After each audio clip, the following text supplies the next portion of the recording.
Putin imposes oil ban on buyers complying with G7 price cap. Hi guys. Welcome to my channel.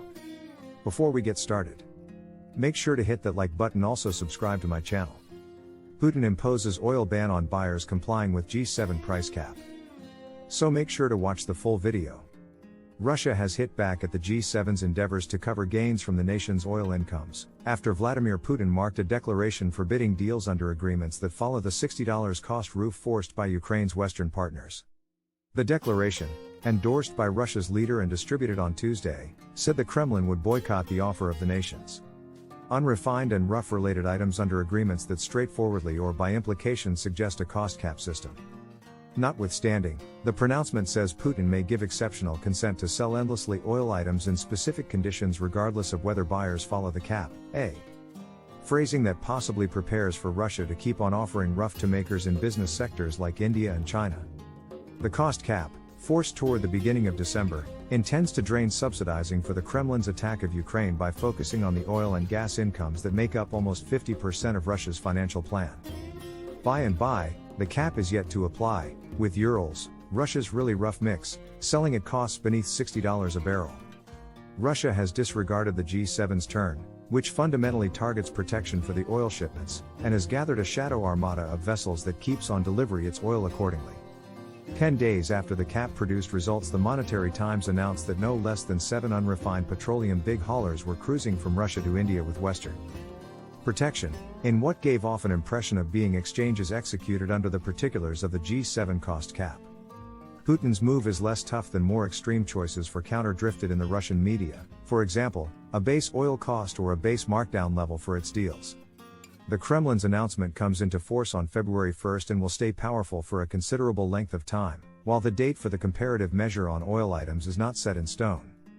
Putin named the G7's turn dumb and untimely in December, taking note of that Urals was at that point being sold at a rebate to Brent, the worldwide benchmark. After Western countries dropped to unwind their acquisition of Russian oil and gas following the intrusion of Ukraine toward the beginning of February, Urals has usually sold at levels underneath the cap. Russia has offered liberal limits for the fundamental merchants of its oil, India and China. As of now, Russia sells very nearly 80% of its unrefined to Asia and simply 17% to Europe, 66% of which is shipped through the Druzhba pipeline, as indicated by figures from CLR, an information supplier. In the 10 months since Putin sent off his attack of Ukraine, the spread of Urals rough against Brent has broadened from the pre-war norm of somewhere in the range of $1 and $2 to the ongoing degree of somewhere in the range of $20 and $30 a barrel. Indeed, even at $60, the cap is near the $70 a barrel cost on which Russia's 2023 spending plan is based, raising questions about the cap's viability and restricting the Kremlin's petroleum derivative incomes. The cap has been set near the ongoing cost for Russian oil, yet far underneath the costs at which Russia had the option to sell it for a large part of the previous year, when bonus energy benefits assisted Moscow with counterbalancing the effect of monetary approvals. Russia is the world's second biggest oil exporter after Saudi Arabia, and any genuine disturbance to its deals would have broad ramifications for worldwide energy supplies. A declaration from President Vladimir Putin, distributed on an administration entryway in the Kremlin site, was introduced as an immediate reaction to activities that are hostile and incongruous to worldwide regulation by the US and unfamiliar states and global associations going along with them. The Kremlin boycott would stop raw petroleum deals to nations partaking in the cost cap from February 1 to July 1, 2023. A different prohibition on refined oil items, for example, fuel and diesel, would produce results out on the town to be set by the public authority. Mr. Putin would have power to overrule the actions in exceptional cases. Mr. Putin's move is less rigid than crueler choices for reprisal drifted in the Russian media, for example, a base oil cost or a base rebate level for its deals. The West's cost cap, concealed even in the hours of the virus battle between the West and the Soviet Association, is pointed toward devastating Russian state cash safes. And Moscow's tactical endeavors in Ukraine, without disturbing business sectors by really hindering Russian stock. As per money clergyman Anton Siluanov, Russia's financial plan shortfall could be more extensive than the arranged 2% of gross domestic product in 2023 as the oil cost cap presses Russia's commodity pay, an extra monetary obstacle for Moscow as it spends vigorously on its tactical mission in Ukraine. A few examiners have said that the cap will quickly affect the oil incomes that Moscow is procuring, as the cost for Russian oil has previously fallen near it. Yet, it could restrict Moscow's capacity to benefit from future cost shocks. Phantom town Russian powers, in the meantime, shelled and bombarded towns and urban communities in eastern and southern Ukraine again on Tuesday.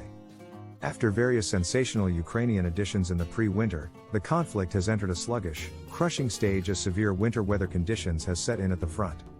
The heaviest battling has been around the eastern city of Bakhmut, which Russia has been pursuing for a really long time to storm at a gigantic expense in lives, and further north. In the urban communities of Sawatowe and Kremlin, where Ukraine is attempting to break Russian guarded lines. In Bakhmut, home to 70,000 individuals before the conflict and presently for the most part a bomb-destroyed phantom town, Reuters correspondent saw fires consuming in a huge private structure, while garbage littered the roads and most structures had their windows extinguished. Our structure is obliterated. There was a shop in our structure, presently it's not there anymore, said Alexandra, 85, adding he was the last occupant there. England's Service of Guard said in an update, Russia keeps on starting successive limited-scope attacks around there, of Bakhmut and Sawatowe, albeit little domain has changed hands. Mr. Putin has more than once discussed a craving for harmony talks and remarks as of late.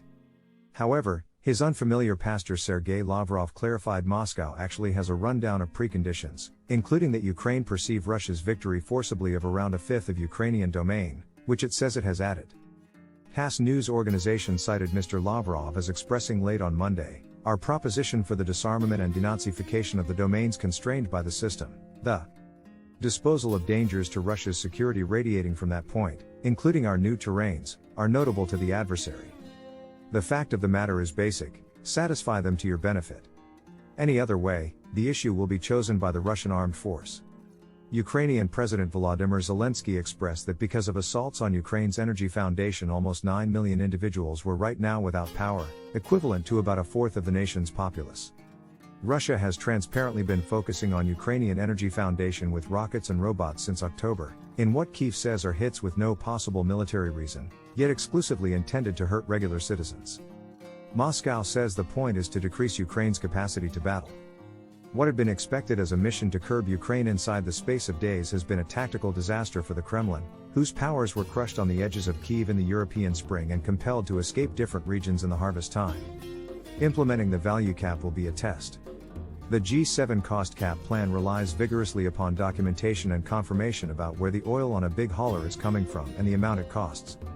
Michelle Visa Bachmann, an examiner with London-based Lloyd's Rundown, an oceanic news organization, says there's as of now a ton of unlawful oil exchange, particularly moving endorsed oil from Iran and Venezuela. She says it includes all that from distorting reports to stealthy boat to deliver moves around midnight. The repugnant strategies utilized by Iran and Venezuela can be accommodatingly met and acquired by Russia to keep on passing without that consistence onto the cost cap, she says. Considering everything, sanctions avoidance will be a sign of what happens post-December 5th. What do you think of our video? Let me know in the comments section below. If you enjoyed this video, make sure to hit that like button. Also subscribe to our channel before you go.